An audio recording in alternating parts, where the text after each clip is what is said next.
where is the pod? Okay, it's saved, and then I need to find the pod that I put my earphones in, because I was listening to, there it is, I was listening to stuff while setting up the stream.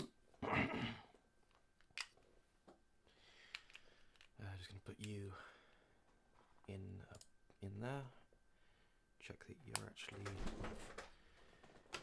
done. Yeah. Ooh.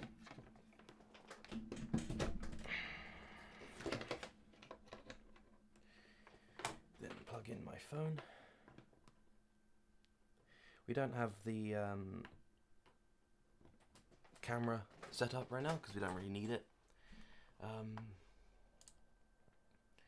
We are live, right? Yeah, okay. I'll just put the link on Twitter as usual.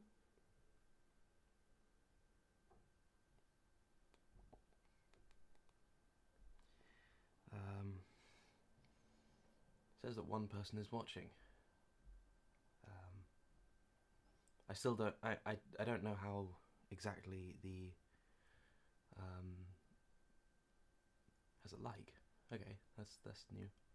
I think there's a bit of a delay on the analytics window in the studio thing, but yeah, hello, person who is there in who's watching. This was a bit late because I needed to I need to wake up.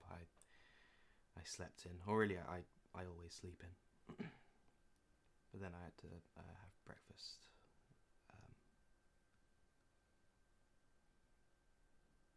Okay, the thing is up, the post is up so that people can see.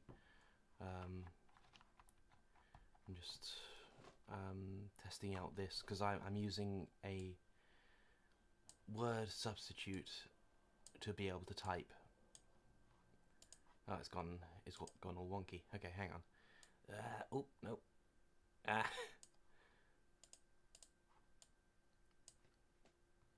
then if I do that, yeah, there we go. There we go. Okay. Don't know how to get it in the middle, but okay. It's all good. Oh.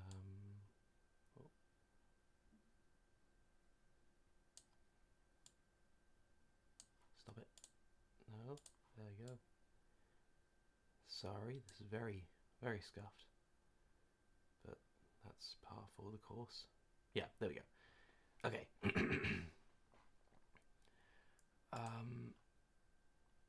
Make the font big.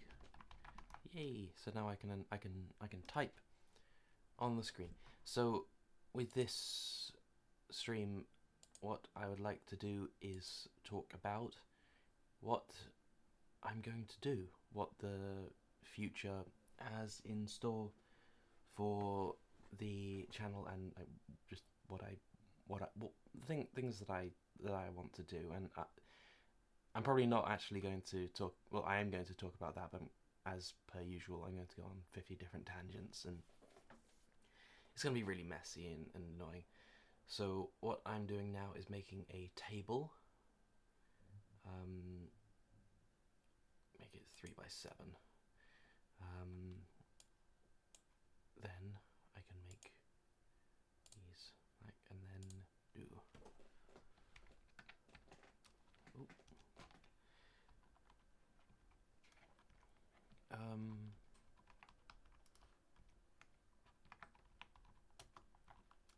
This keyboard is really hard to type on because it's really cheap. Wednesday, Thursday, Friday. I think I'm only going to do weekdays, but that might change.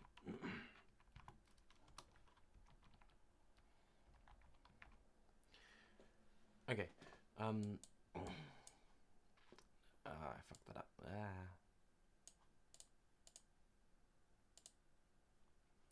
Okay.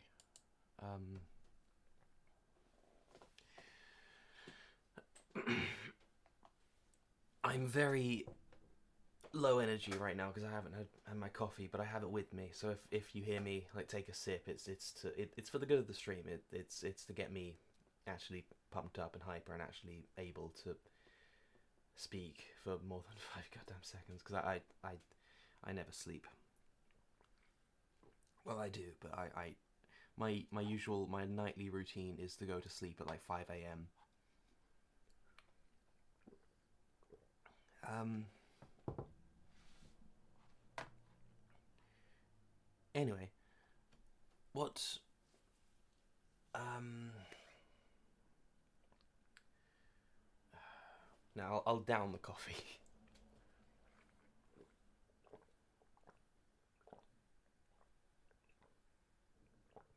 Ooh, there you go. um. Hang on.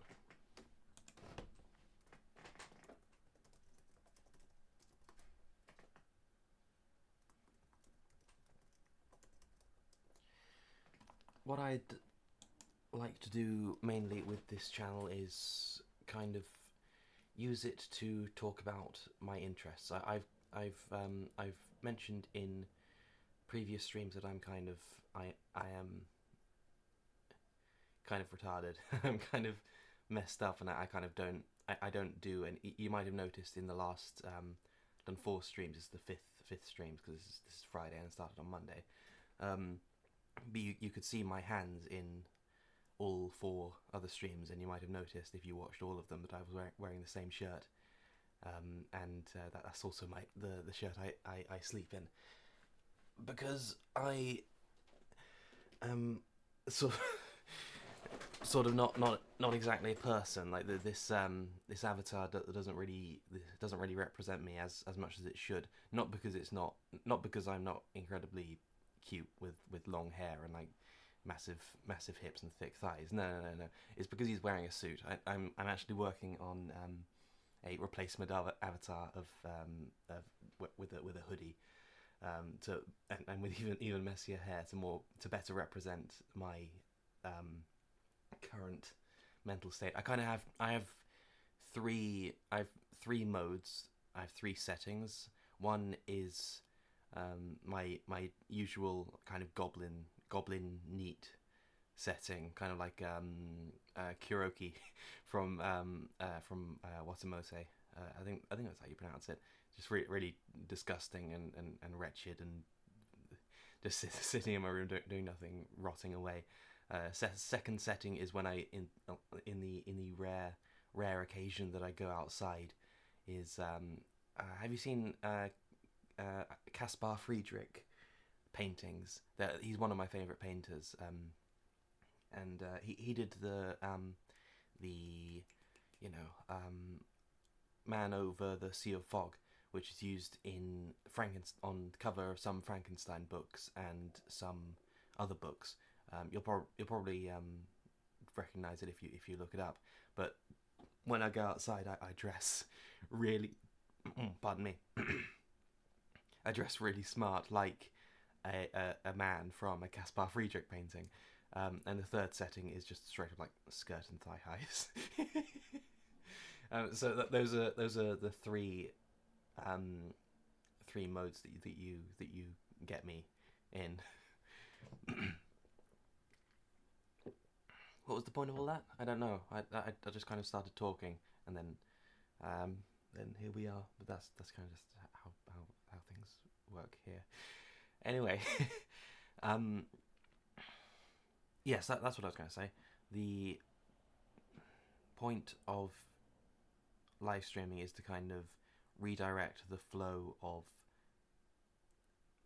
uninterrupted nonsense and babble that is in that is always that my brain always subjects me to, and sort of weaponize it, kind of redirect it into a productive endeavor. But what I'd also really like to do is do scripted things, because I've written, I said before that I've written loads of scripts. I've actually probably over 100 unfinished scripts, or like multiple Word documents with notes on the same topic that should be part of the same video, but then I just never get around to doing anything. Like I had a massive break in my video about Ed from Cowboy Bebop. Try saying Cowboy Bebop like 10 times really fast. I got like 15,000 views or something insane. So if I was smart, if I wasn't actually fucking brain dead, I would have I should have rode that wave. I should have kept pumping out stuff, but then I just proceeded to go on an unplanned hiatus for like two years or something insane. I think it's 2 years. I think it's 2 years ago that I actually I haven't uploaded anything. Fuck's sake.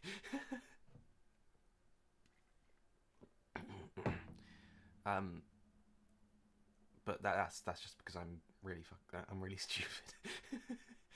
um, so what I'd like to do, but it's kind of because I've kind of deteriorated and decomposed. I've kind of gotten worse in every conceivable by every conceivable metric. I've just um, rotted away.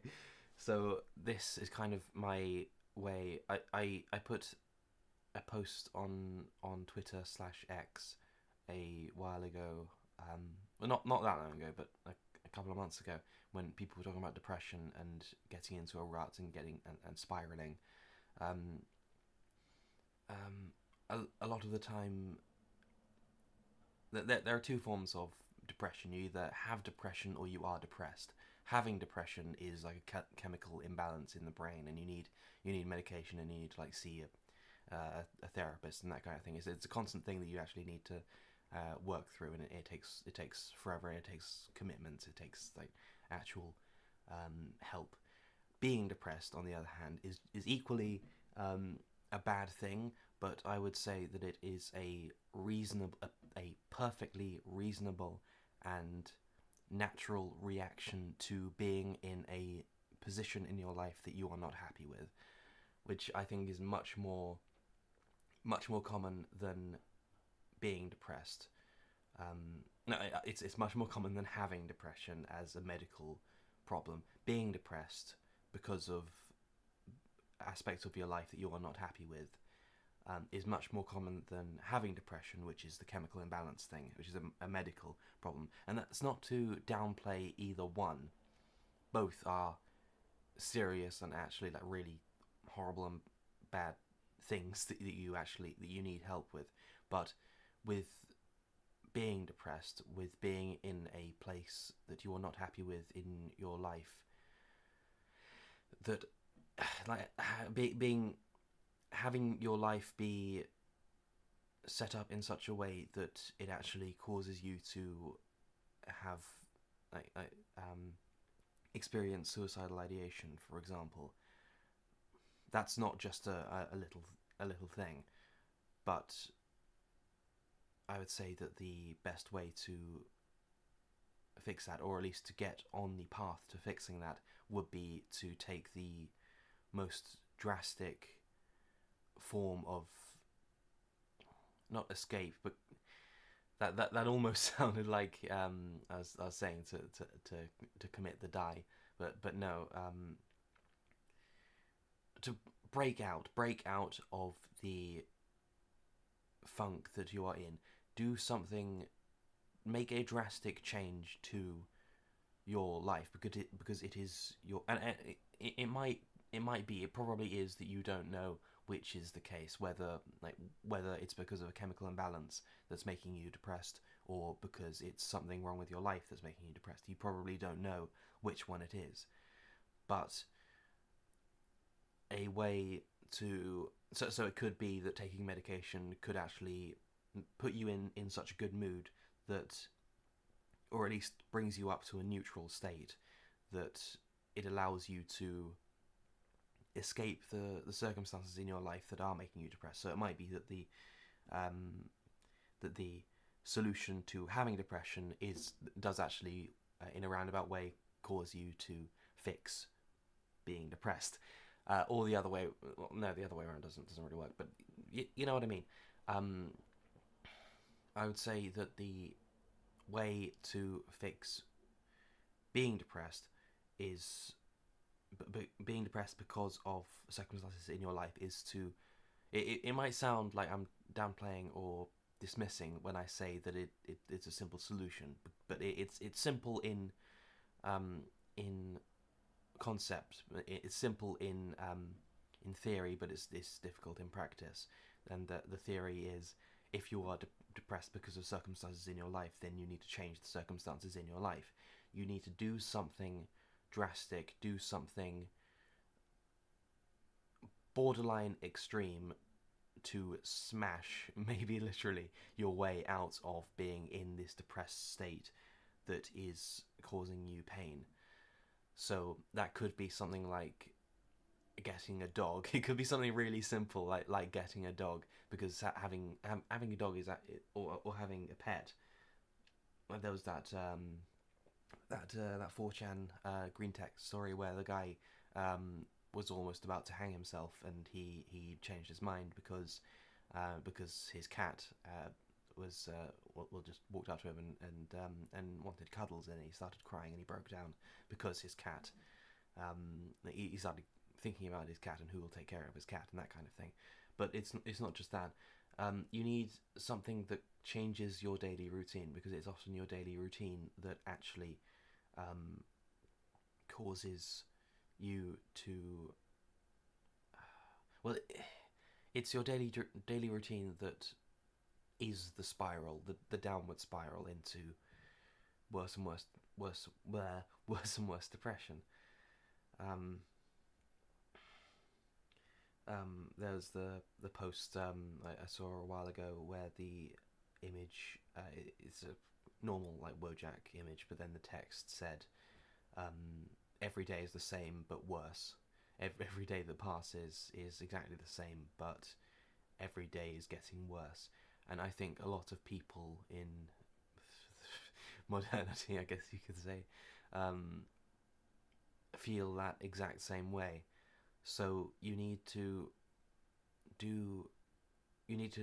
make it so that, if not making every day different, making every day the same in a way that is better every day, so that like the easy example is exercise. Like every day you exercise, and every day you get a bit better because of your exercise, and every day you get a bit fitter, and you like it does the endorphins and stuff like that. There's the Wojak post of the guy says the guy is depressed, so he says I'm depressed, so I'm going to try to exercise it and see if that fixes it. And then the next panel says nope, that wasn't it, but he's really swole.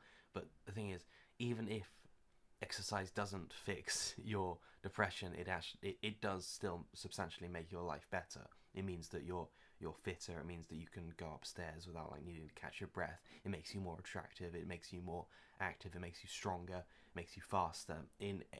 By every conceivable metric, outside, even if it doesn't fix your depression, being fit makes your life substantially better. And actually, something. I spent loads of years. I wasted loads of years trying to get fit with exercise apps, with those things that like give you like 30 seconds of star jumps, 30 seconds of skipping rope, 30 seconds of sit-ups, etc., etc. It didn't work. I lost like no weight, even though I also ate less. I also cut down on my diet. But then this year, at the start of this year, I got a treadmill, a really cheap, like the cheapest treadmill I could find on eBay that still like functioned. I have lost so much weight in like not like 3 weeks.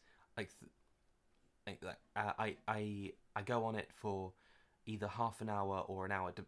I watch either an episode of TV, like an episode of House or The Practice or something, or I watch a film. Like the other day, I watched The Incredibles while on it. So if I'm watching a film, I use it on half speed. If I'm watching an episode of TV or an episode of some anime, I put it on full speed. And I have lost so much weight. I used to be able to like take a handful, almost a handful of flab from my side, and like in 3 weeks, possibly less, I have like almost no flab on my sides or on my back. It is, I am genuinely amazed, and the best part, I haven't eaten any less. I'm eating the same amount that that I normally eat, which is actually quite a lot. Get like those posts about if you're a man in your 20s, buy this thing, go into debt if you have to, and they're usually memes, they're usually jokes. But no, get a treadmill if especially if you don't go outside much like me. If you don't like if you either don't have a job, or if your job is mostly sitting at a desk, or if you work from home, or if you're just mostly sedentary, and if you're mostly if you or if you're it's not much of a commute to work or something, if you're not very active but you have a lot of time at home where you watch TV or you scroll or you do things that are mostly sitting down, get a treadmill and just do the things that you normally do while sitting down, just on the treadmill. It works so well. It is genuinely like mind blowing. And I think I got this for like £75. I think that's how much it cost. But it was incredible investment. I've recommended it to like a couple of overweight people that I know. But I know I'm banging on about it, but it's so good. If you also want to get into films and things, that's another thing. That actually ties back into the actual point of this stream.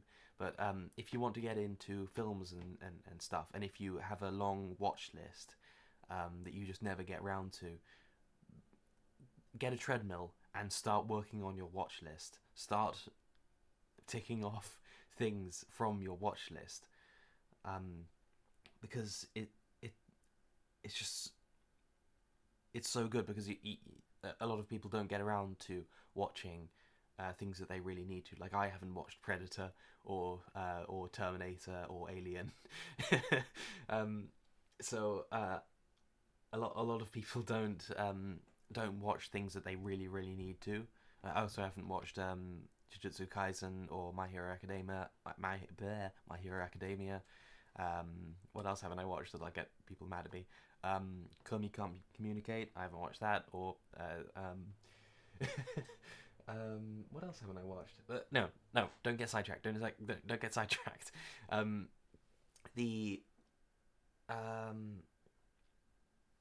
What was I saying?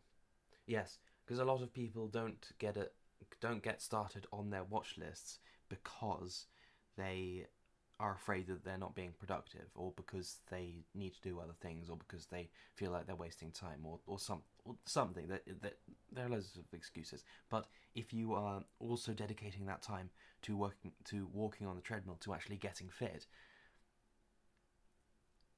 yeah, you have no excuse. A lot of the path to getting to being as productive as you know you should be is breaking down the excuses, like destroying every possible excuse that you could make. But then again, a lot of like my problem is that I don't have any excuse to not be as productive as I should be, but then I just simply proceed to not be productive. I simply proceed to not do things, and that's a part of why I'm doing this. A part of why I'm doing this is to stimulate my brain and to actually put my thoughts into words so that it inspires me or helps me.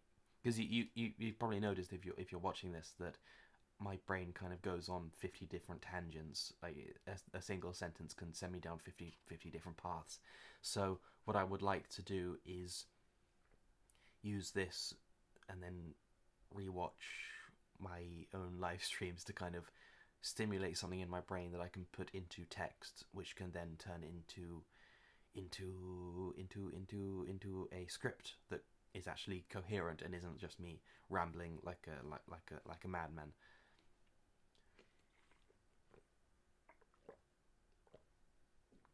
Films. That was what I was going to say. Um, um, what I would like to do. One of the things that I would like to do is introduce people through the channel to old films that, because lots of stuff sucks and things aren't actually. Well, lots of things are getting better actually. Like lots of things that are getting better and are still going to get better.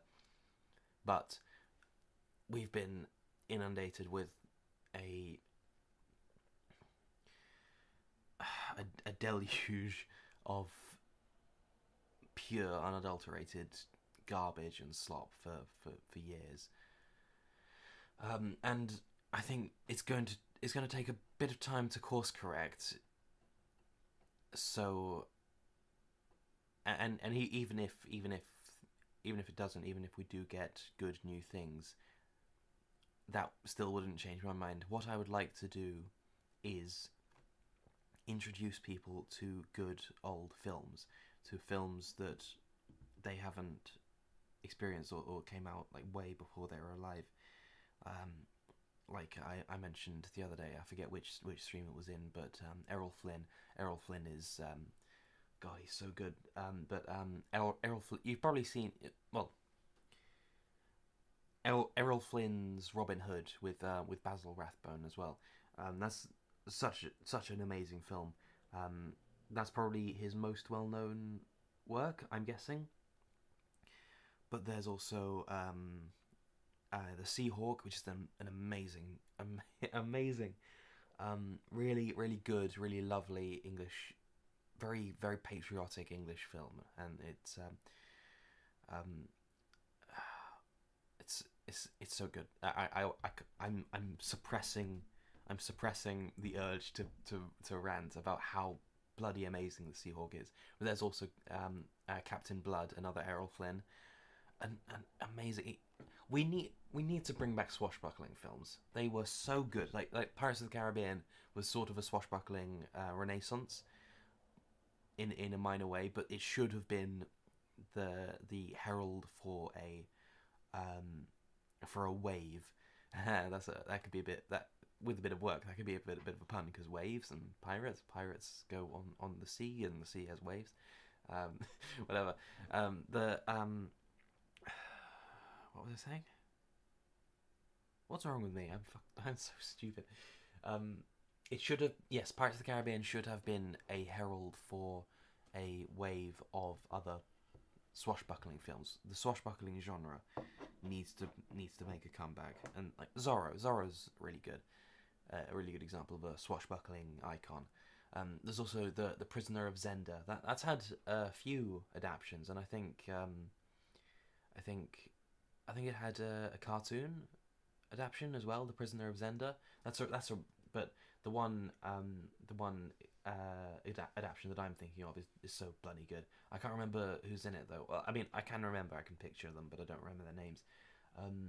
Count of Monte Cristo. That has had. I remember in one day I watched the 1935, the 1975, and the 2002. I think those are the dates. But I watched the three biggest adaptations of the Count of Monte Cristo. And then I found out, all in one day, and then I found out that there's also an anime adaptation of the Count of Monte Cristo, and I also found out that there's a TV adaptation, and I think there's a K-drama adaptation, I think. I'm pretty sure. So something I would really like to do in the future is to do a video that's kind of comparing the different adaptations of the Count of Monte Cristo, because it's such a good I've actually made two stories that are partially inspired by the Count of Monte Cristo, because it's such a good template for a story. Because uh, is that an Alexander Dumas is the author's name, right? I'm just checking in case, but I'm absolutely sure Alexandre Dumas. Yeah, I'm trying to do like his French. Um, um, yeah, and he did the Three Musketeers as well. Alexandre Dumas. Um, a part of what makes him so good is that he manages to write. He writes really simply and really simple stories that are really easy to follow, that are still very raw and human, and manage to capture kind of the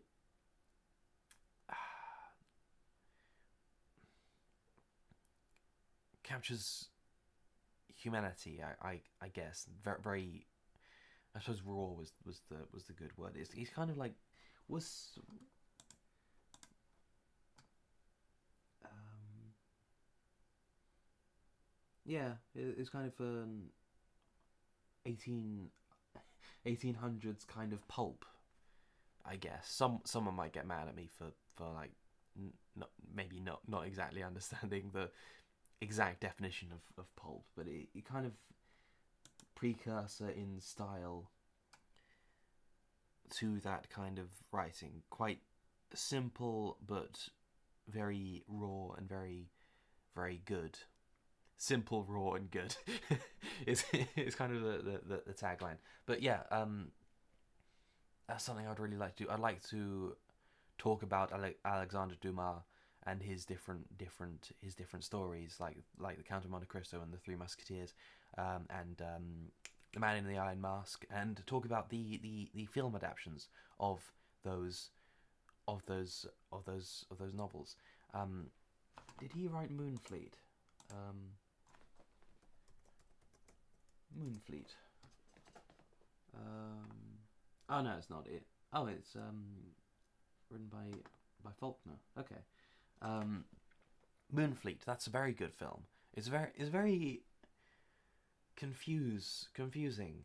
At first, it's a bit of a confusing film because it doesn't reveal everything. It kind of expects you to. But that's kind of a good. It's kind of a good thing. It's a lot of more recent things. More recent films and shows tend to hold your hand, especially like mass media. In films and things made for a wide audience, made for the masses. They tend to hold your hand. There's a lot of exposition. There's a lot of like lengthy explanations, and a lot of hand holding. Like the worst offender is something like The Acolyte, when the green nepotism woman talks to Sol, played by the guy from Squid Game. They introduce themselves by saying, "Sol, my old friend. I remember when yada yada yada." They say these really clunky, purely expositional pieces of dialogue that are made entirely for the sake of the audience. That no, like do they recap their entire friendship and relationship dynamic every time they meet? Is that just the normal thing for them? It's so crap, and it really is the um one of the easiest ways to identify a writer who is really either inexperienced or is just has no idea what they're doing and has no talent or capacity for subtlety. If they have characters meet for the first time and then have them explain their entire dynamic and entire history together, um, for the sake of the audience. The one example of a character saying yada yada, my old friend, is Saruman being introduced in Fellowship of the Ring. But the point of that, the point of him saying, Gandalf, my old friend, is that he's evil, is that it's a bait and switch.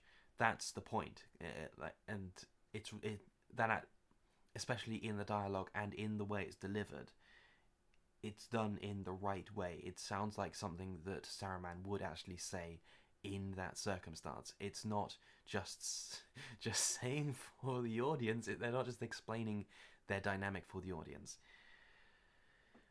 It's just a really just horribly crap way of doing dialogue. God damn it! There's so much wrong. But anyway, yes, that's what I was going to say.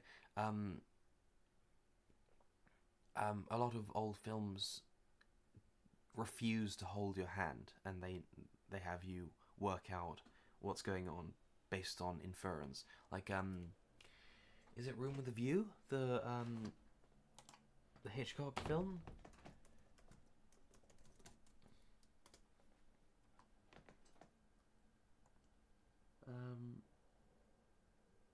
No, that's James Ivory. What's the film? What's the Hitchcock film where he witnesses a murder? His leg is broken. Hitchcock, is that the Hitchcock Room with a View? Rear Window. There's a lot in the opening shot of Rear Window by I'm just making absolutely sure that is the film that I'm talking about, and like there isn't another Alfred Hitchcock film that it is has a similar title.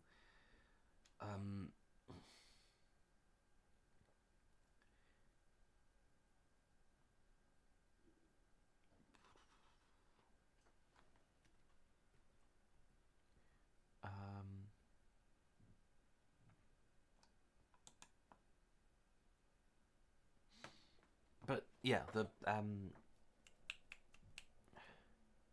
it is that one. It is Rear Window. But in the opening shot of Rear Window, I think that's the film that I'm thinking of, where it pans over his room and it reveals different details of his character with no dialogue. Perfectly executed, perfectly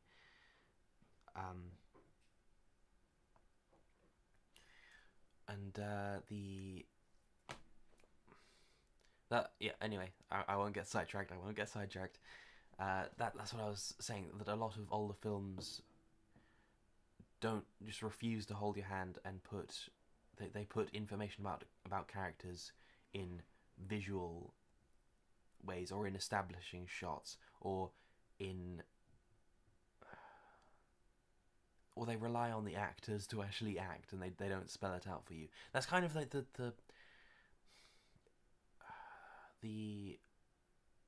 overlap that I really love. I love pulpy Alexandre Dumas, or simple writing, but I also love really over the top, really like you need to pay attention to the details to really get the entire picture. I love like where these two writing styles meet, and that's kind of what I would like to do with my own writing, like kind of simple plots, good versus evil, that kind of thing, but also have hidden details and things that you actually need to look into the screen and look into the character's eyes and really examine parts of the character and like the scenery and such to really get the full picture. But I'll get into that.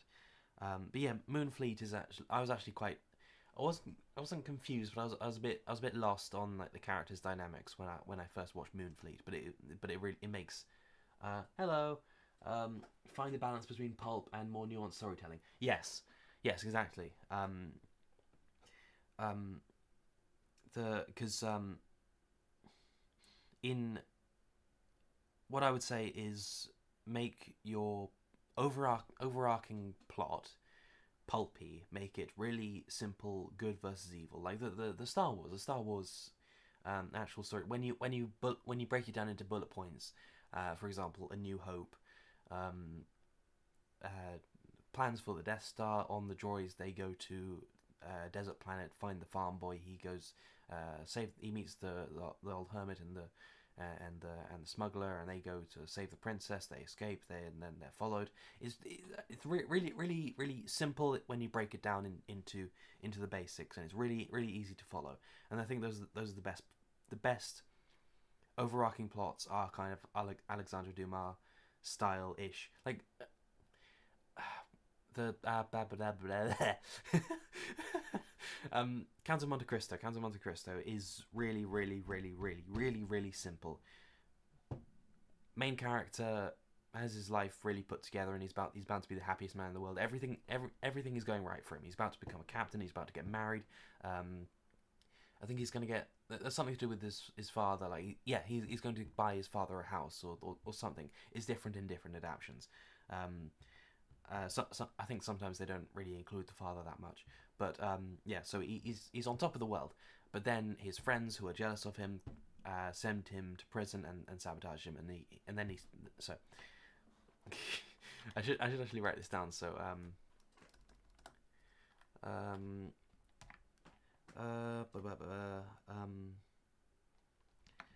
Edmond Dantes is happy. Edmond Dantes is betrayed. Edmond Dantes goes to the Chateau. I've forgotten how to spell the Chateau d'If, but that's what it's called. That I'm spelling it phonetically. Oh really? I didn't know that Alexandre Dumas made Zorro. Huh. Okay, that does actually track though. That is very much his style. But anyway, yeah. Edmond Dantes goes to the Chateau d'If. Edmond Dantes meets a priest and gets wisdom. Edmond Dantes escapes. Edmond Dantes finds treasure, and then the rest of the film or book is Edmond Dantes getting his revenge.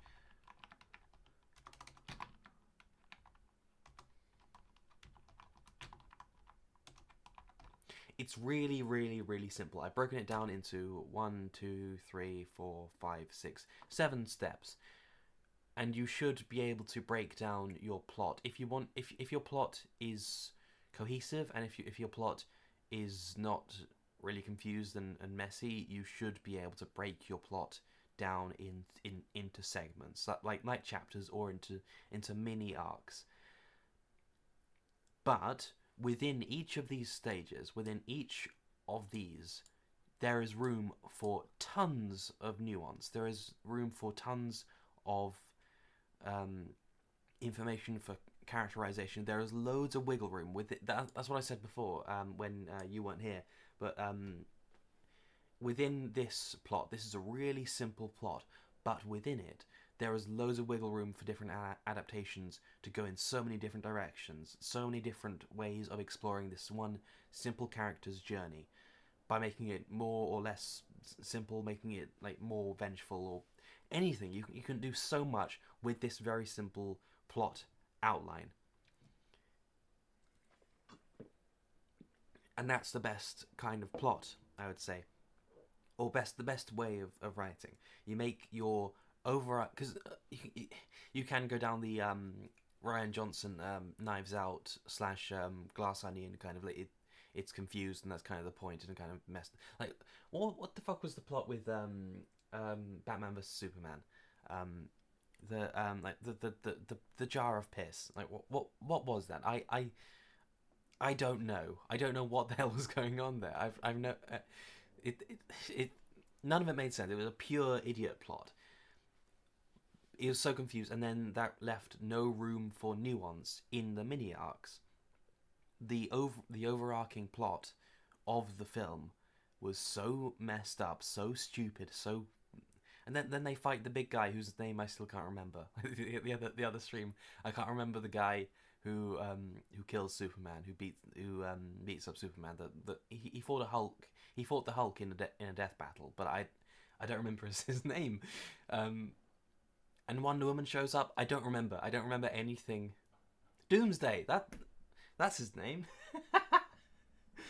Yeah. How did I forget that? Yeah, Doomsday. The other stream I also couldn't remember his name, but the plot made zero sense. It was so confused, and because the plot made zero sense, even if there was nuance in the smaller scenes, if you cut up the film into segments and try to analyze the smaller nuances in the characters, or in the subplots, or in the main plot, they get lost in the pure mess of the whole film. So what I would say is the best way to approach writing is to first make the framework of your plot, and make it, well, in the first draft. In the first draft, make it as simple as possible, and then branch out, and then make it more complex, but not so much that it's messy. Make it cohesive. If you're going to have multiple branching plot lines, and if you are going to make it hard to follow on purpose, you still have to make it cohesive, and not just make it kind of spaghetti thrown at a wall. It still needs to have a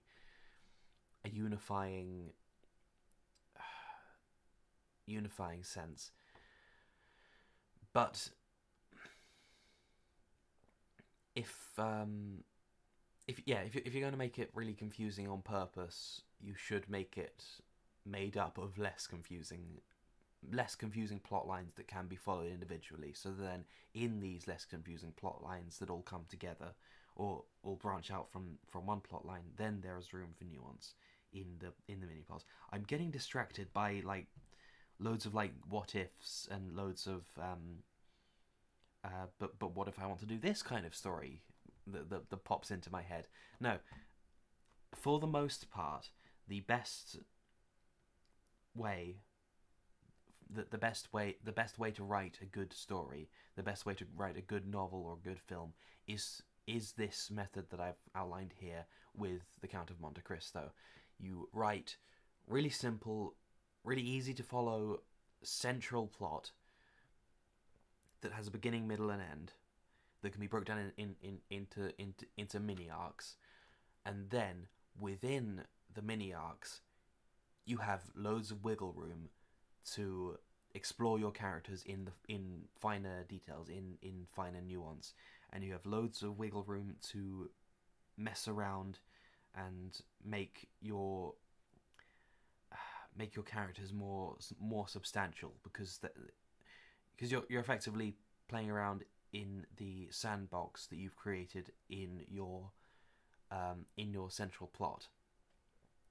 So the less confused and the less messy your sandbox, the more you can do with the finer details that you're working with. I said that. Oh, hang on. Okay, OBS disconnected for a second. I think it's fine now. I saw the... was it 2002 or 2003 Resident Evil film? Hang on, I need to look that up. Evil 2002 film? Yeah. Yes, it was a 2002. God, that was so crap. That was so garbage. That was...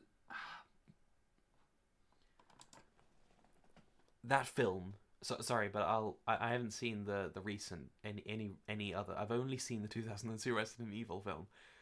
It is so... it fails on every possible level. It is the... I don't know the plot of the Resident Evil games.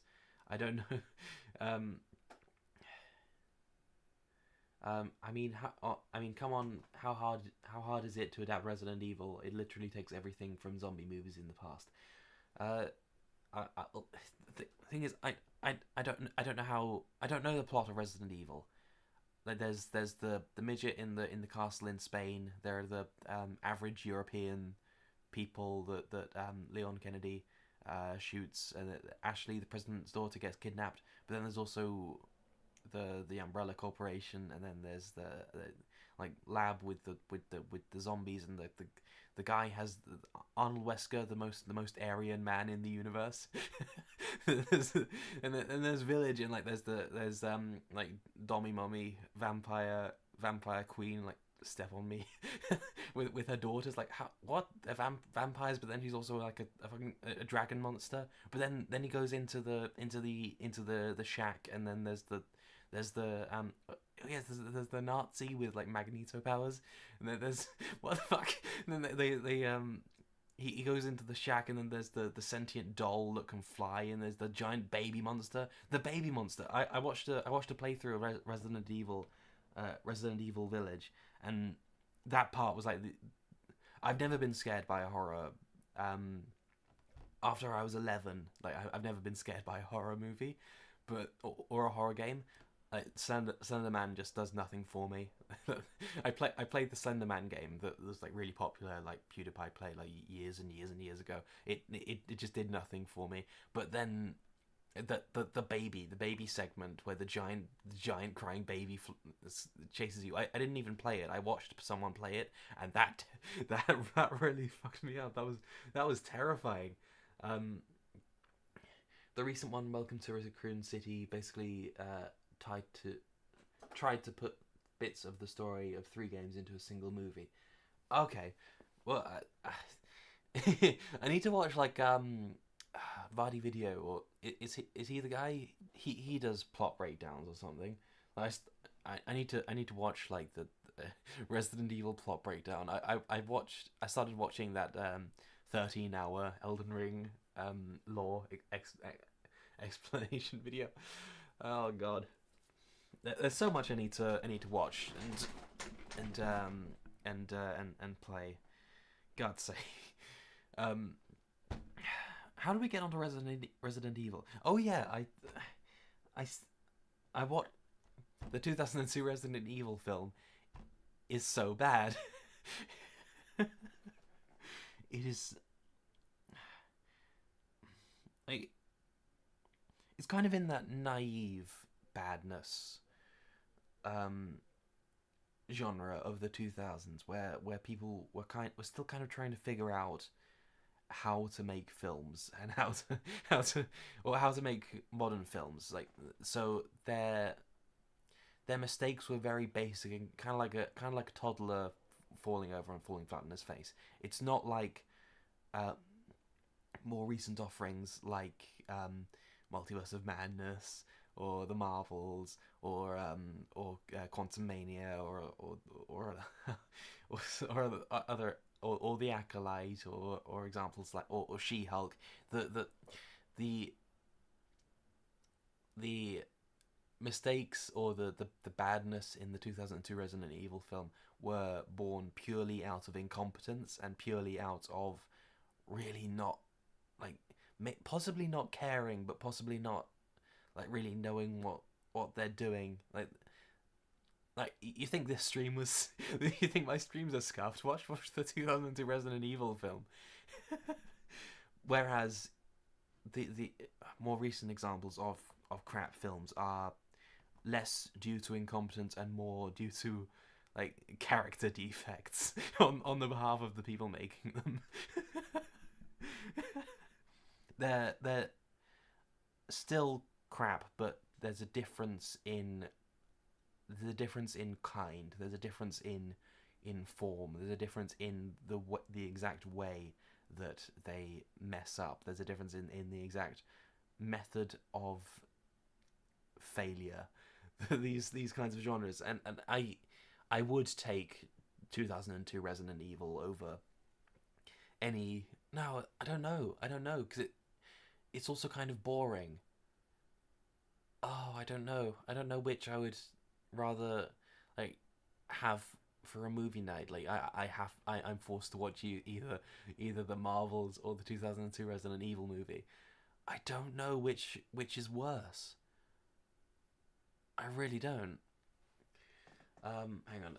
People have said things.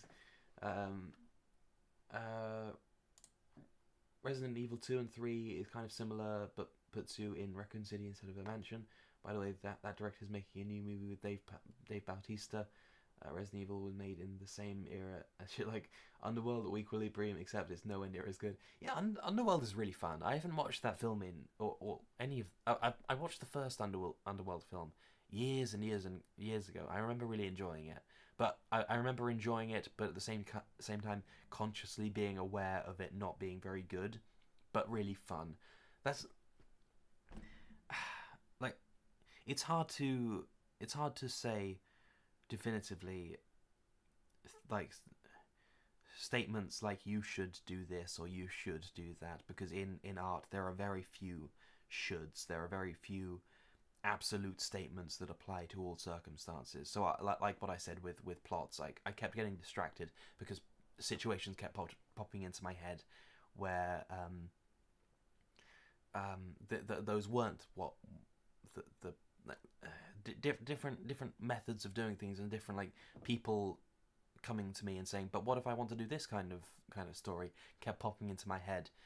So like my own story doesn't exactly fit my own advice, except it kind of does, because my own story is more like a series of stories set in the same universe that very loosely connect to each other and do create an overall plot. But each of these mini stories, each of these stories that make up the over story do follow this my Count of Monte Cristo example advice. Each of the stories that make up my main story are quite simple, but then have room for nuance for the characters in the stories.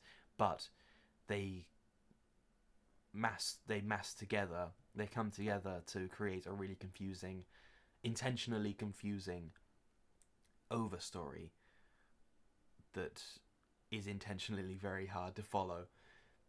So I kind of do and kind of don't follow my own advice. What was I going to say?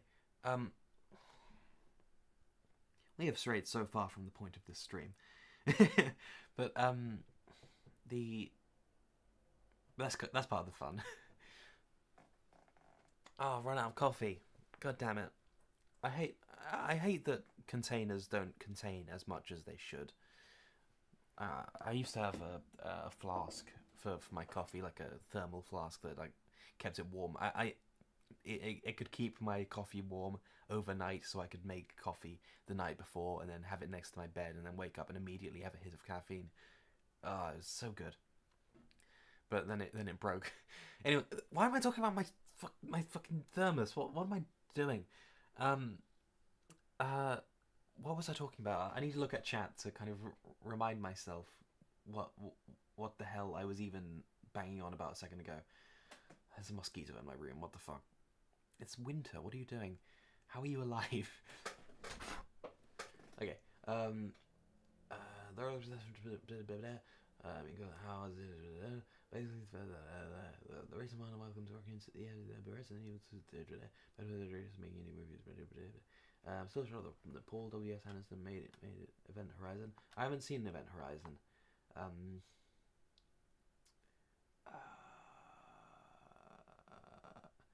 Underworld, yeah. Okay, yeah. I was talking about Underworld and how it is okay to make things that are fast food movies, I guess. Things that are dumb fun is fine. Dumb fun is perfectly acceptable.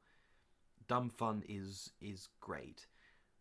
And actually, I talked about in another stream. My story actually started as dumb fun. It started as just it started as a combination of inspiration with RWBY, the show RWBY, and Stickmen animations on YouTube. That's how my story first came into conception. It started off as me just making these cool, cute characters with different like weapons and different powers, fighting in sync to rock songs like in my head.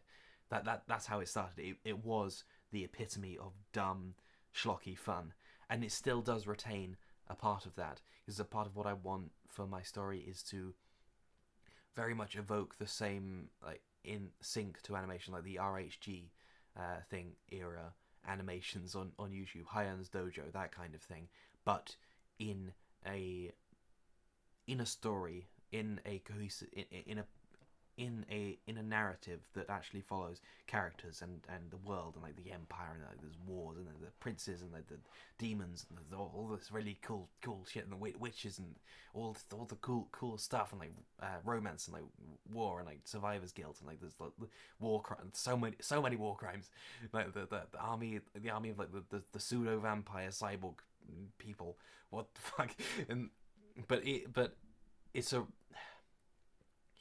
kind of like what was said in chat a second ago, finding a balance between nuance and pulpy.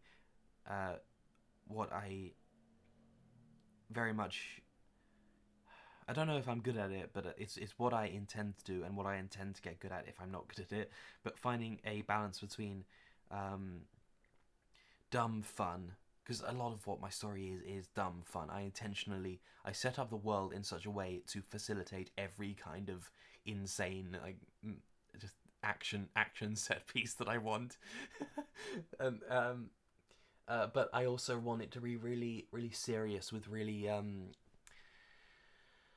really like tragic characters. Like I straight up have like fucking characters with hallucinations and stuff. I have people like lose limbs and stuff. I have someone with like I have a drug addict character, like really serious and really like heart wrenching. I intentionally, like, a lot of plots. I have one moment in the story, that in the over story, where everything comes together, where like it's kind of a nexus event where all the mini stories kind of come together in such a way that everything kind of fucks up.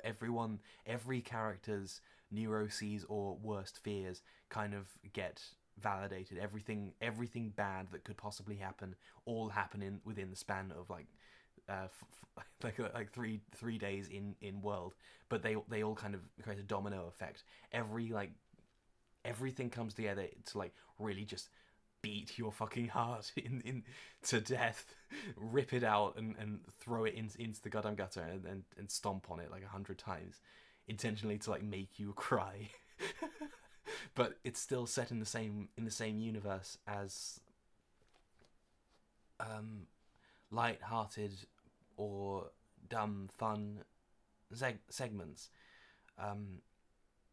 because a lot of genre I wonder if kind of conception of genre is a bit harmful to storytelling. It kind of, I think that hang on, I need to look up a definition.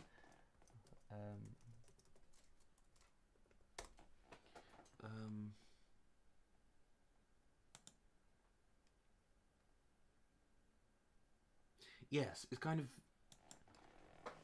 genre flanderization, where a person can kind of get too wrapped up in this being what the story is about, and this being what the characters are about. This is what the themes are about. This is what the style is. This is what the emotions I want to convey, to the point of that kind of absorbing the entire story and its ability to be anything else. That's kind of what I noticed in the last season of House, and maybe the later seasons of House, in the colors, in the color grading of the shots. Everything kind of goes really grey and desaturated and dark, so it kind of sabotages its own ability to be anything else. But that's a bad example. It's definitely the case in the MCU, where they have really, in the beginning, they had Robert Downey Jr. and Iron Man and his snarky humor, and that was very much him. That was very much his. It worked because it is him. It worked because it's his character. But now every character has to make fucking quips. Every character has to has to have snarky comments. Every character has to have the same irreverent humor as Robert Downey Jr. because that was really good. Because that worked really well because it fit his character. They don't understand that they've genre flanderized themselves into turning their work into the entire MCU into just a method for more goddamn quips and CGI. That's all the MCU is now, because they've so wrapped themselves around this one thing that really did work. It really was good. You can it's popular to bash the MCU nowadays, and you should bash the MCU nowadays. But Iron Man 1 was really good. Robert Downey Jr. is very good. He's really funny. Those jokes were really funny, and it really fit his character. It was the kind of thing that Iron Man would say. It was the kind of thing that Tony Stark would say. But because it worked, they didn't. Nowadays they just saw, yeah, it worked. People like that. So let's just keep doing more of it. Let's keep doing more of it. Let's keep doing more of it. Down and down and down into this spiral where they endlessly try to recapture the magic of the early days, resulting in what I've just called genre flanderization. But I think it can happen in with any kind of genre. If you get too focused on a specific kind of emotion or a specific kind of feeling that you want to capture, or that you wanted to capture in the beginning, like dumb fun, or like melancholy, or like tragedy, or like comedy, if you get too wrapped up in that kind of if you get too wrapped up in the kind of emotion that you want to feel, then you can result in trying to make, you can result in the execution being as if you want the audience to feel nothing but that, at which point, you know what happens? They don't feel that, because in a similar way to when a Kudere character smiles, like the Kudere is the cool, emotionless character. The reason why it's special when a Kudere smiles, or the reason why it's special when Batman smiles for the first time in like several episodes, it's a rare thing, or makes a joke, or like when Superman and Batman hug in Justice League, in the Justice League cartoon, or I think it was Justice League Unlimited. The reason why that's special is because it's rare, and the reason why it's rare is because there is other things, because there are other things. It's because there are other feelings that are going on in the story. So if you genre flanderize yourself too much to the point of only allowing yourself to give to convey this specific genre or this specific emotion, it results in the opposite. People get bored of being told constantly to feel depressed. That's why I brought up House. The colours in the final season of House, everything is so dark and dingy and desaturated, and it seems like they're trying to beat. I love House, I really do, but it seems like they're trying to beat you over the head with just a brick with the words "be miserable" on it, just over and over again. Just be miserable, just be miserable, just be miserable. And it's a stark contrast to it's a horrible contrast to the episode in, I think, season 5 where House snaps, where he realizes that he's been hallucinating with the Vicodin. Where he's talking to Eugene Schwartz, and he realizes why pancreatic cancer was on his mind, and he realizes that, hang on, everything's kind of weird, things don't make sense.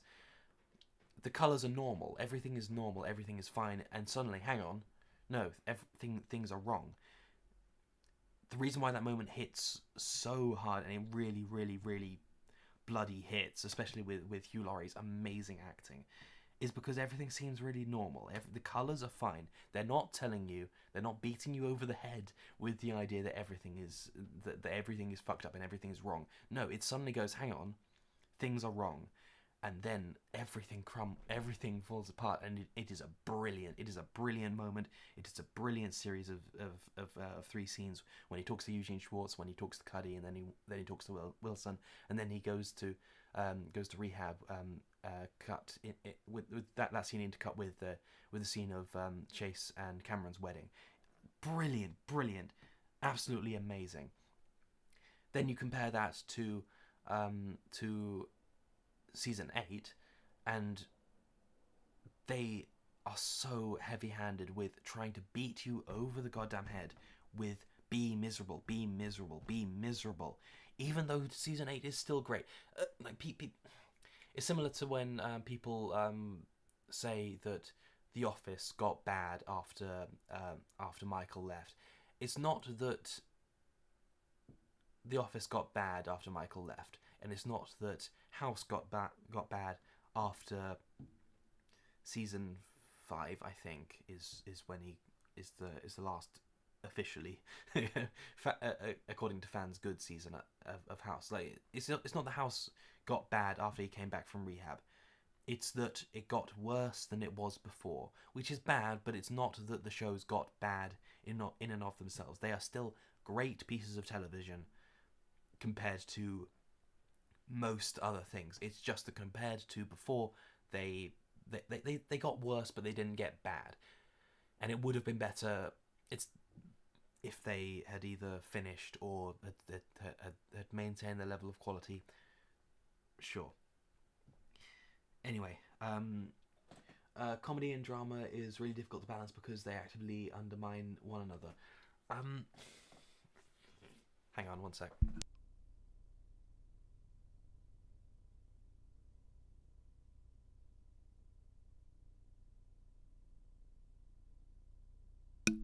I'm not sure I would say that they inherently undermine each other. I think that one scene that I would use as a brilliant example of comedy and tragedy working well together is from How I Met Your Mother. One of the best scenes from that show, I forget what episode it was, but it's the scene of no, I'll tell the scene just how it is. Everything is going well for Marshall, who's one of the characters in the main cast. I think he got the job that he wants. No, everything's going well for everyone, and that's kind of the point. It's a really triumphant scene. Everyone is happy, everyone is joyful, everyone is celebrating. But Lily isn't there, but everyone else is there. The whole gang is there, and they're all really happy and they're really celebrating. But throughout the show, previously, it has been shown that Marshall calls his dad a lot and calls him to tell him good news. And every time Marshall's dad picks up the phone, he's in the same place. He's in the workshop, and he answers the phone and he's really happy. He's a very goofy character. He's very silly, and he's very very boisterous and very happy. He's very much a life of the party kind of character. And every scene that we've seen Marshall call his dad, it's funny and it's silly and it's boisterous and it's fun. But then in this scene, and he's always in the workshop. His dad is always in the workshop when he picks up the phone. That's very important. So, but then in this scene, everything's really triumphant. Everyone's happy. Everything is great. Marshall says, I need to call my dad to tell him the good news. And he calls his dad, and then it cuts to the workshop, and it's empty. And Marshall's like, oh, my dad didn't pick up the phone. Okay, I'll call him back later. And then a bit later, he goes outside the bar, and Lily comes up to him, and says, your dad had a heart attack. And it is such a brilliant scene because it goes so swiftly from comedy to tragedy in just a second. But then it has this the setup. It has this little bit of setup in it, still surrounded by comedy, where Marshall calls his dad and there's the empty workshop. He gives you the tiny sense that hang on, something's not right, because every time we've seen Marshall call his dad in the show before, he's always in the workshop and he always responds immediately. It's really well done, and so it gives you it's been set up so it gives you the sense of hang on, something's not right here, but not enough to really clue you into something's going wrong. So not enough to clue you in that something's wrong.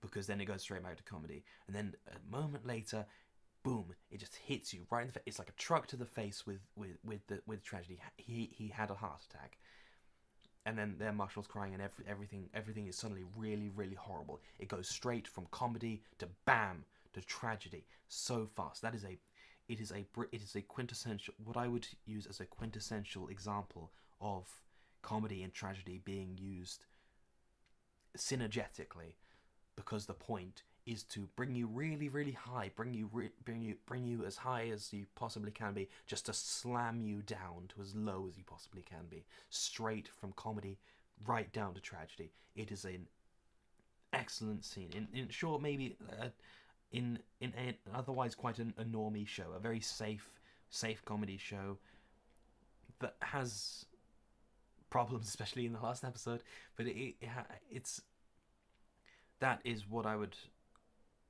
use as an example of as a brilliant of a brilliant scene using comedy and tragedy synergetically. Cowboy Bebop also balances comedy and tragedy, in my opinion. When the show gets goofy, it can get really good. It can get really goofy, but then when shit gets dark, it gets really dark. Unlike the live action, which took 0% of it seriously. Yes, that's what I was going to say. You need to have a range of emotions to avoid genre flanderization, or to avoid theme or emotional flanderization in your story. You can't be one note. The reason why Batman smiling is such a special moment is because it barely ever happens. So that's why it hits so hard, because he basically never smiles. So if you have Batman smiling for an entire show, Batman smiling isn't special. You need the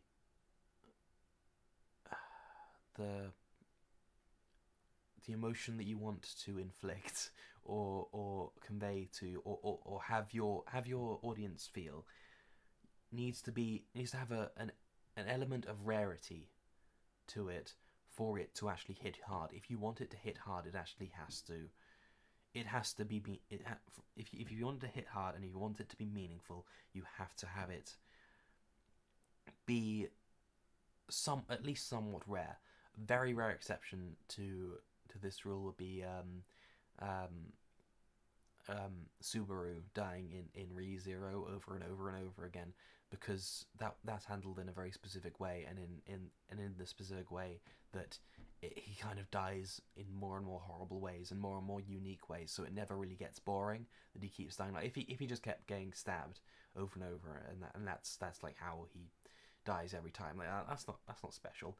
That'll get boring. But he dies in different ways every time, and every time he dies, every time he goes around, every loop, it reveals a bit more information, and a bit more is revealed. So him dying isn't really it doesn't become a chore, and every time he dies, it still hits hard, but that still does fall into the rules that I set out, that it does have to be rare for it to matter. It does have to, yeah. Because if everyone's just constantly dying in your show, like no one cares about the extras dying in a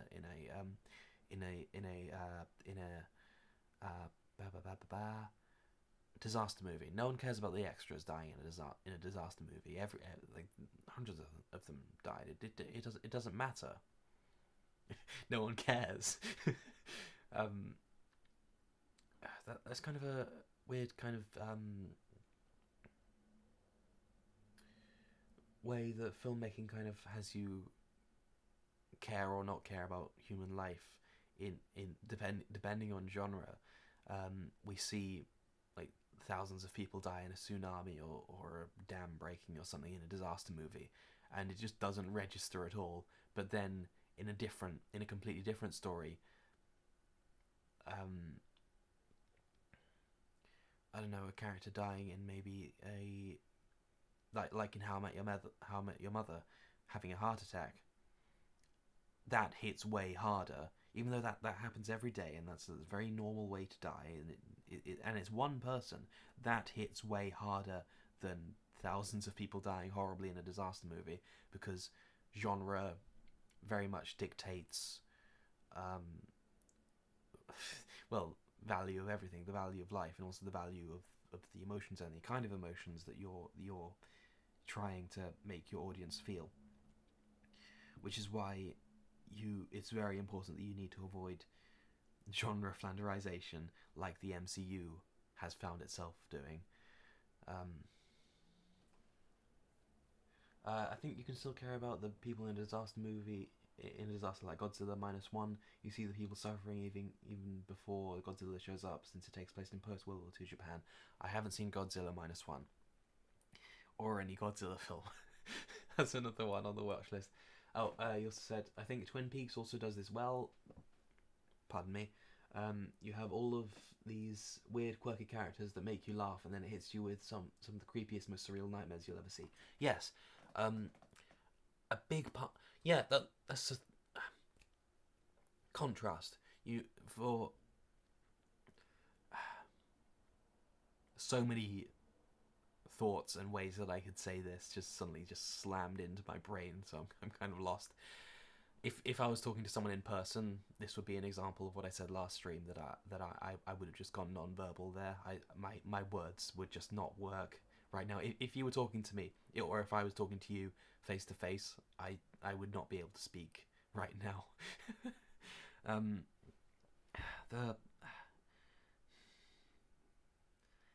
The thing that makes, and I'll go over this in more detail other times, in specific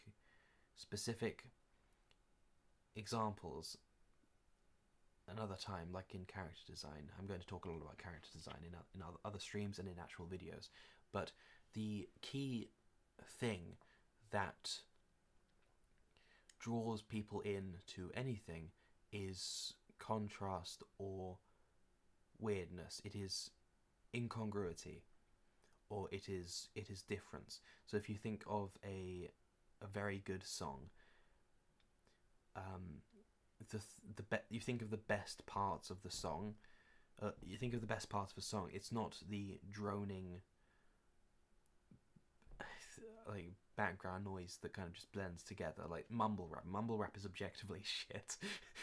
It's the parts of the song that draw you in, or that are memorable, are the parts that have highs and lows, or have louds and quiets, or that have different is the operative word, that have different parts to the song. It's like, for example, Notos by the Oh Hellos, one of my favourite bands of all time. The part of the song that really sticks with you, that kind of just rings in your head after you've heard it, or that you really need to bop your head to, you need to sing, or you need to turn the volume up to experience this part of the song. I'll find the lyrics. I probably can't play it on the stream, but I really recommend listening to the Oh Hellos' The Four Winds album. It is one of the best albums that I've ever heard. Hang on, I'm still getting the lyrics. Yeah.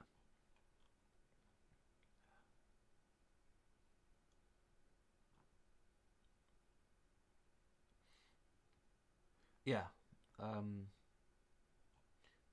The part of the song that really sticks with you is the bit for the things you lost to the winds of Notos. But it's specifically the way that it's sung. The things that you lost to the winds of Notos. I can't sing, but like you get the idea. It's the going from the low to the high and back down to the low that really just slams into your brain and really sticks. The sting of the song stays in your brain. It is specifically the highs and the lows that stick with you. Where was I going with this? Yeah, it is the difference that sticks with you. It is the synergizing of the different aspects of the song that stay within your brain, that stick with you.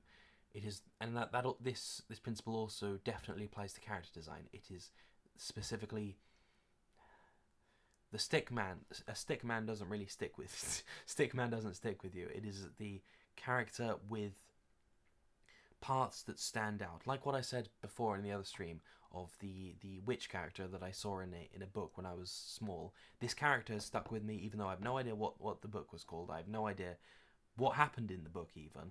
I just remember this one sorceress character who was very generic design, like silky black hair, beautiful, easily forgettable character design, but she had a gap between her two front teeth. And that aspect of it, that difference, that part of it, activated my neurons. Not in like a sexual way, but like in a way that like my brain identified that as, hang on, that is a difference. That is something that stands out. That is something, and thus, just because of that one character detail, that character has stuck with me for years.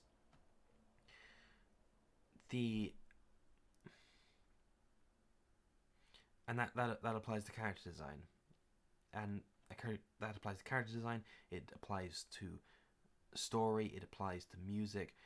The synergizing of difference and the creating of something that stands out. The use of things that stick with you for years after.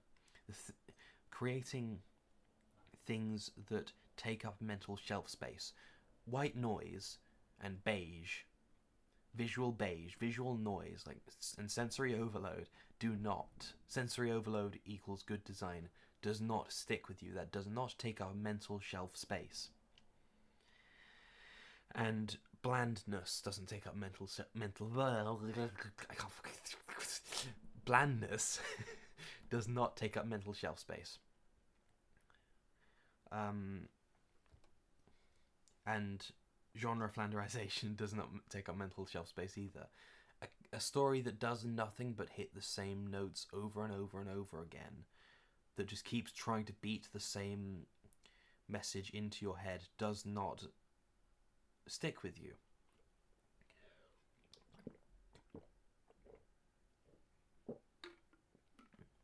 Yes, Concord.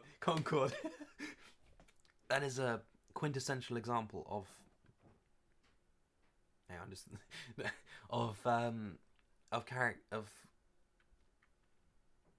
I said before, but visually beige background character kind of design. And then you compare that to Marvel Rivals. No, I won't get into that. I'll make a dedicated stream and or video talking about character design. That's actually what I was going to talk about this stream. This stream was supposed to be talking about plans for the future and stuff. And I was going to say that I've spent this entire stream talking about everything under the sun except the main topic of the stream. But the point of the stream was to make this table where I can say the things that are going to happen in future streams. So I think I'm going to work all weekend plotting, because this is next week's stream schedule. I'll delete these rows because I won't stream on weekends.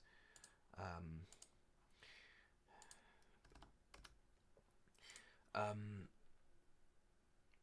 was I going to say? Yeah.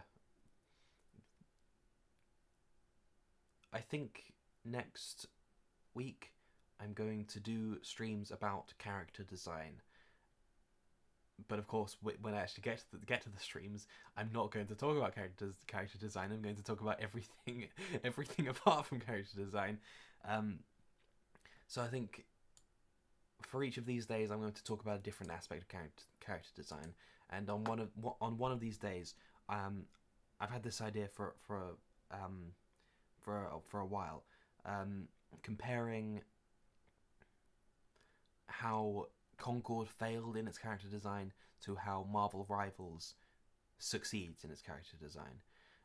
But so I won't get into it. I won't over explain it. I won't explain it in great detail because I want to have a dedicated stream to talk about that. But one of the main reasons why Concord fails and Marvel Rivals succeeds is the principle of using designs that activate neurons and that take up mental shelf space, that have something special about them that stand out. For example, using Iron Man. One of the easiest, like, you could say laziest, but I would just say easiest ways of activating neurons, ways of taking up mental space is sexualization, obviously, because like people like looking at boobs and stuff like that. It's easy. You could say that it's lazy. You could say that it's a crutch, but it also works. And also, if you do it right, it can be part of a character design that is really memorable and really well done. But I will probably one of these days will be a day that I talk about character design and sexualization and how they are used, how it's done well, how it's done poorly, the point of it in theme. Bayonetta is an excellent example of a sexual. I won't get into it. You're trying to drag me into another tangent. But yes, Bayonetta is a fantastic example of a sexualized character in a way that the sexualization expands her character. I'm so close to going on a massive tangent, but people keep. Oh, hello. I'm talking about Bayonetta, so you're going to be happy. But a lot of people say that say incorrectly that sexualization reduces a character, which can is the operative word. Can be the case, but is not necessarily the case. In the case of Bayonetta, it is the exact opposite. Her being sexual and her being sassy, her being very camp, very over the top, very sexual in her manner, in her outfits, in her mannerisms, and in her body language, extremely expand her characterization. It makes her much more of a character. It makes her much more of a person than if that aspect was taken away from her. If that aspect was cut out, she would be less well-rounded of a character. She'd be less memorable. She'd be less herself. Therefore, sexualization in the case of Bayonetta actually improves her character and makes her more of a character. Makes her more of a character. Like people use the words sexualization and objectification interchangeably, but Bayonetta, it does the opposite of objectification. It is characterization. But I won't get into that. I won't talk. I just did. Thank you so much for tracking me into another fucking tangent. But yeah, I think on one of these days I will expand on in greater detail, and I will make a dedicated stream to sexualize it, and I'll have visual aids, and I'll spend my weekend actually planning for the stream. I set this up with the LibreOffice fake Word document when the stream was already live, I think. Anyway, yeah, I'll make an actual thing. I'll plan it out, and I'll use visual examples. I'll have visual aids and such to actually make my point drive home, and I'll make a dedicated stream to the topic of sexualization in character design, how it can be used well, how it can be used poorly, what's the point of it, the various points of it, how it can be used with theme, how it can be used for dumb fun, or how it can be used for actual expansive and serious storytelling, all that good stuff. I'll make a proper stream for that, so I might as well just type in and actually plot it out, because everything's really up in the air. I have no plan. I never have a plan, so I'll pencil that in. Sexualization in character design. It is really hard to type with this keyboard. I'm so fucking broken. Character design. I'll delete this row because no way. I'll Can you please there?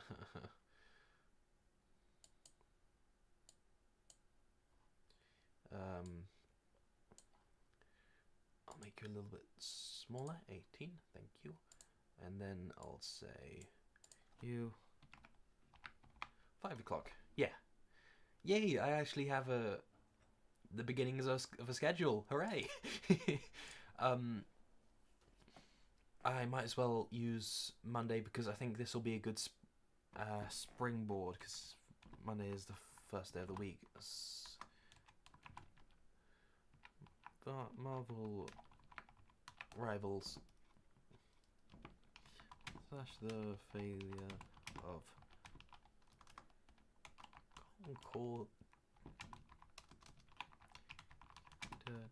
design.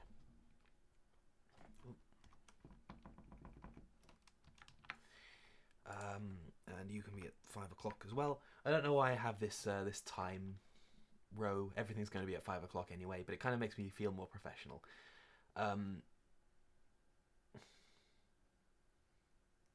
Anyway, what's going on?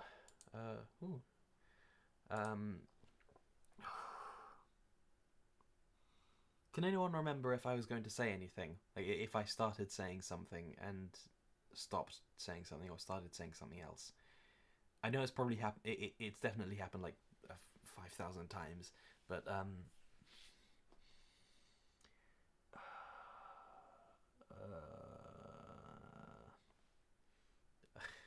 I get the feeling that I was going to say something.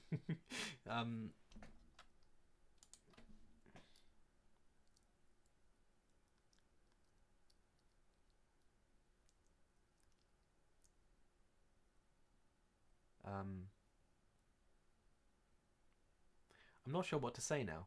I've made 2 plans for the future, which is the point of this stream. You're talking about the schedule. Yeah, well, well, that's what this is. I'm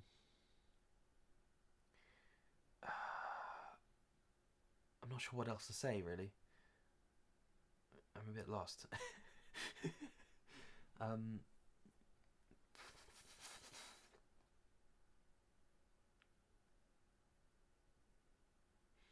Should I stop? Should I? It's a stream dedicated to the importance of good action. That would be a good idea, but I think later on when I figure out how to show video on stream, when I figure out how to how to show audio and video on stream. So if I can work out I I really do want to do videos on new Ruby's action and compare it, because I know quite a bit about choreography and how in as a short bit of advice here, I'll just say one of the most important aspects to consider in choreography is physics, and is making sure there's weight to the hits, and making sure that the physics of your, not just in making it feel gritty and physical, but in making everything have weight and have momentum, like in is it Dark Fantasy? His Monty non-Ruby animation. Hang on, I'll just look that up. The Final Fantasy X something else. Fantasy full animation.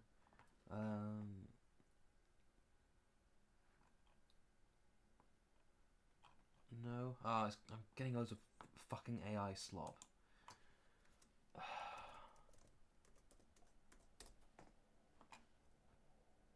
Or is it Dead Fantasy?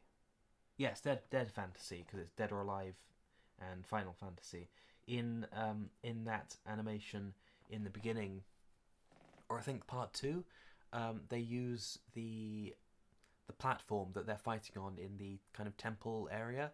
They use that in part of the fight. Like they run up the thing. No, they use like they throw the platform at it. Now, okay, I won't get into it, but a part of what made Ruby and Montium's fights so amazing in Ruby and in Dead Fantasy is specifically about physics and the physics making sense and having weight. Whereas you compare it to the first fight in Ruby Volume 4, where it's Ruby and Jean, Nora, and Ren fighting the thing that's possessing the rock and the tree and stuff. I think it's called a gist, the kind of Grim that possesses stuff. But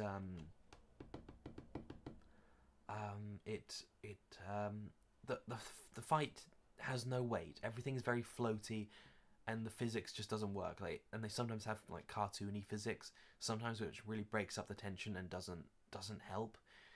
But it's all wrong in the cinematography and in the physics. That's the main failure of that fight, and in all of the fights, really, Volume 4 and onwards. But what if I had to give a very short bit of advice in a stream not dedicated to choreography, that would be to pay attention to the physics and to make sure things have weight and things have momentum and things hit hard. Like there should be a crunch in a punch, for example. And use the environment as well. Environment and the map that you're using for your fight is really important. Like you watch any Jackie Chan movie, and he very much uses the environment and the set piece to his advantage in the choreography. That's part of what makes Jackie Chan films and Jackie Chan fights really, really, really meaningful and really memorable. The environment isn't just a set piece or isn't just for show.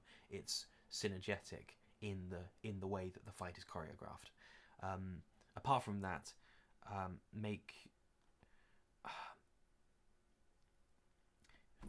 hang on, I'll scroll down so that make a list. So physics,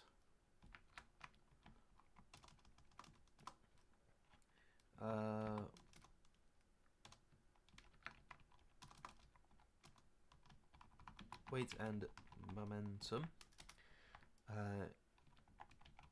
environment,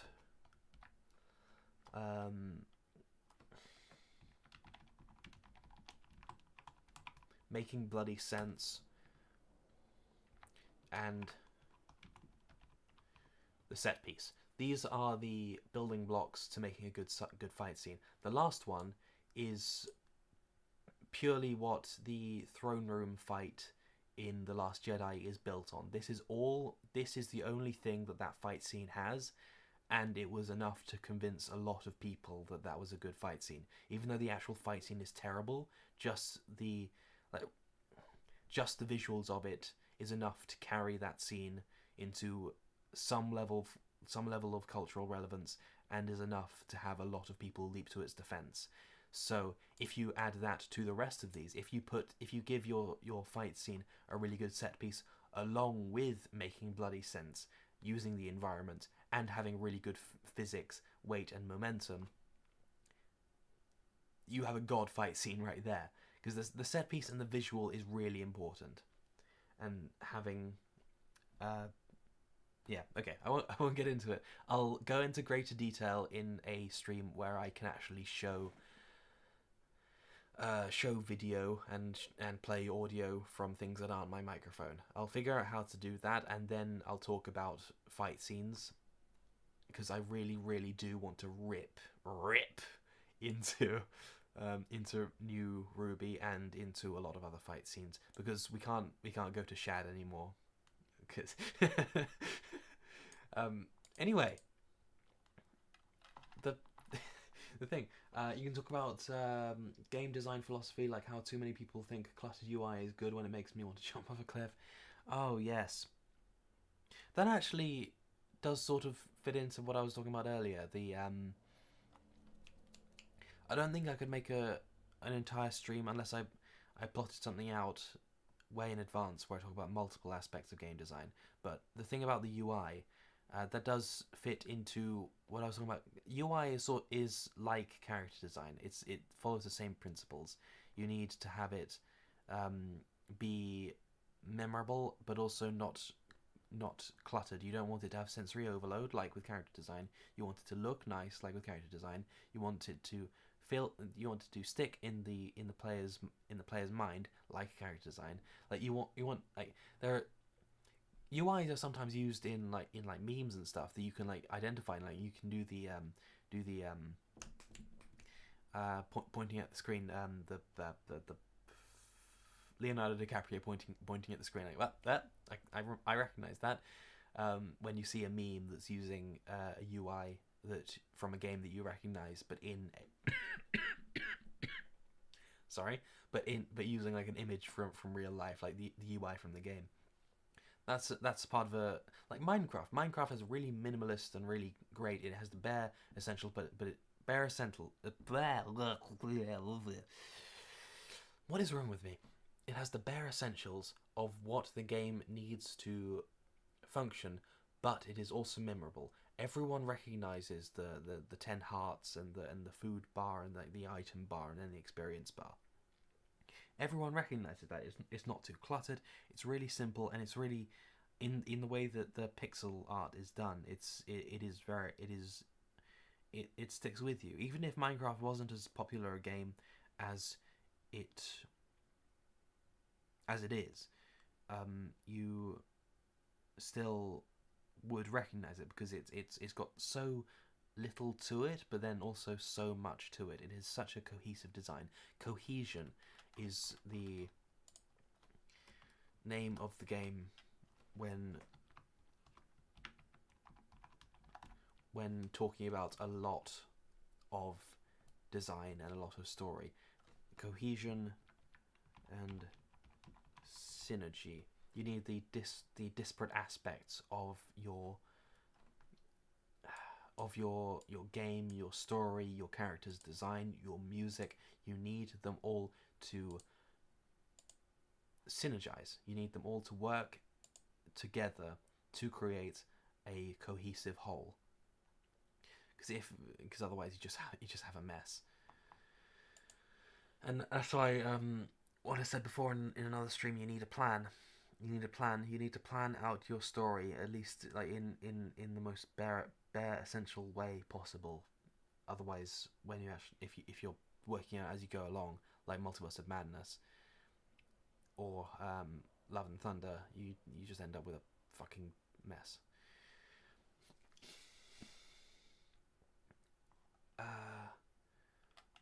Oh yeah.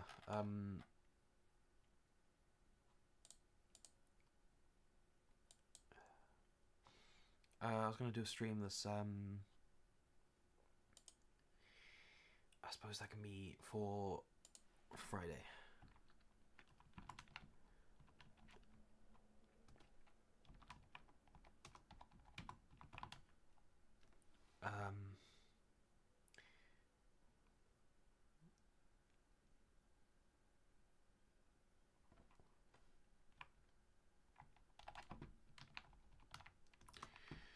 I'll find a better title for this stream. But this is actually the first. Oh yeah, my last essay that I did for college was actually kind of. It was years before the recent conversation about slop happened, but it was very much centered around that topic where I was talking about mass appeal versus making a piece of mass appeal and accessibility versus making a piece of art for a smaller audience, but a smaller, more dedicated audience that has a greater appreciation for the piece of work, and making a piece of work for a specific but smaller group of people. And I used examples like Lovecraft and other things like that won't necessarily have a large following, or won't, by their very nature, won't amass a great following, a massive following like the MCU might. But that's because they exist just by virtue of the way that they are. They exist for a smaller number of people, but a smaller number of enthusiasts and smaller number of people that are really into it. So it's talking about whether you want a big audience who won't care that much, or if you want a small audience of people who will really get into it. And I'll word it better in the actual stream, and I'll use visual aids and all that kind of stuff. Lego is actually a big fun. I won't get into Lego. What the I nearly went on a massive tangent about Lego. But this stream is actually dragging on a bit. Companies think watered down equals mass appeal when really stuff that isn't watered down gets popular. If you try to appeal to everyone, you appeal to no one. That is true. That was also a part of the essay I did. Anyway, I will stop, because it has been almost 2 hours. I think this is the longest stream I've ever done. But yeah, oh, I talked about so much today, and barely at all about what this stream was actually. You just got back when I was just about to go. It happens. Why does this keep happening? Even when we message, I always come back, and or one of us always returns immediately when the other one is about to, or has texted that we have to go or are about to go. What is this? Okay, I'll have fun then. Good. I hope you understand, like, what I actually have no idea why it happens. Yeah, me neither. Oh fuck. Okay, my voice is actually getting really tired, so I'm going to end the stream, and yeah, this has been really fun. I talked about a bunch of stuff, and I actually, like, I don't know, I think I made some points. Oh yeah, something I was going to say, like, I'd like to talk about old films in streams and in videos. Like, I want to talk about the original Breaking Bad, and I think films like Scaramouche. Scaramouche is such a good film. Oh my god, there's another swashbuckling film. Okay, I'm going to stop myself before I go into another goddamn tangent. Anyway, okay. Thank you for watching. Thank you for interacting in the chat. This has been really fun, even though I feel like I'm dying now. Thank you for hanging out. Goodbye.